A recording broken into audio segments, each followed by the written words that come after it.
So there's this term called silver economy, which I didn't know, but silver economy is the system of production, distribution, and consumption of goods and services aimed at purchasing potential of the older generation, right? So this is a proper term, and the government of India is also focusing on this a lot. We'll get to the government of India initiatives, but let's talk about some numbers and market size.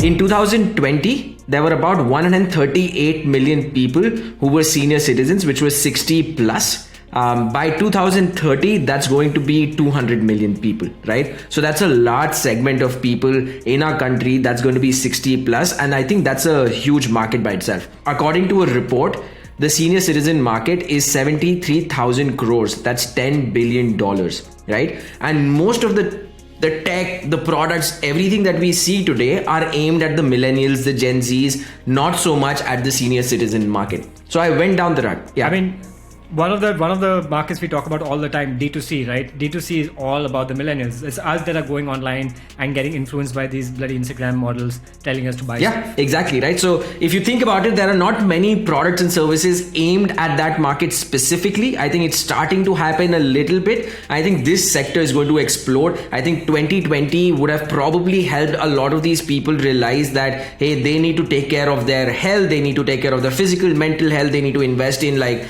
better living conditions and all of those things. Now, let's take a step back and try and understand, why is this market going to explode, right? What are my reasons why I think this market is going to explode? The first thing that's happening, which is getting more and more popular in India, is the empty nest syndrome, where kids are getting educated and going to, either outside the country or metro cities within the country for better job opportunities, for better prospects, basically leaving behind the parents, right? Earlier generation, I think, 20 years back, it was very common for joint families to live together, for families, for mother, father, the kids, their kids sort of live together. I think that's breaking now, right? And also chachas and all that stuff would live together. Now, even like those uncles don't live in the exactly, right? So there's that empty nest syndrome that's happening.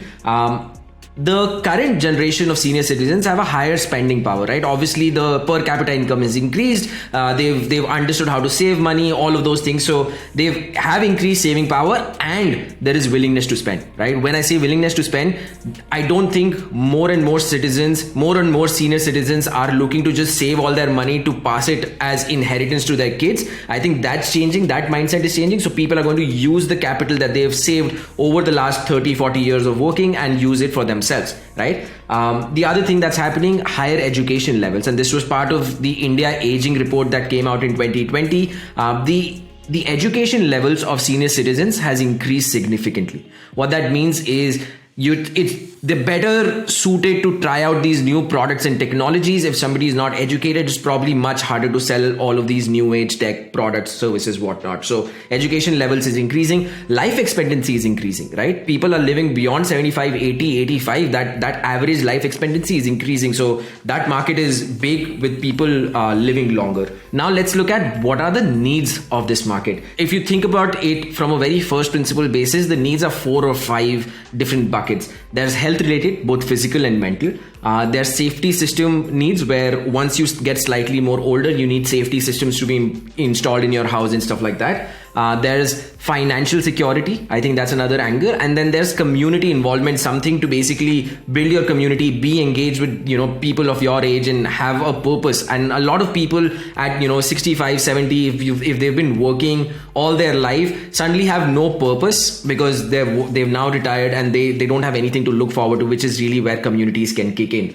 What was very interesting for me is the government of India actually in June 2021 launched something called as a SAGE program. SAGE is Senior Aging Growth Engine, where it was started by Ministry of Social Justice and Empowerment. It's a 100 crore fund where they will be investing 1 crore in each startup as an equity investment that's focused on this market. And they've given a a 9x9 grid of what are these elder care focus areas, right? So starts from impact based, which is more, NGO and stuff like that, goes to elder technology, consumer products, elder finance, capacity building, elder infra. Dude, huge space. We're going to talk about the opportunities in that. So you can check that out. We're going to link the show notes. We're going to link that chart in the show notes so you can check out what are the different opportunities that the government wants to fund.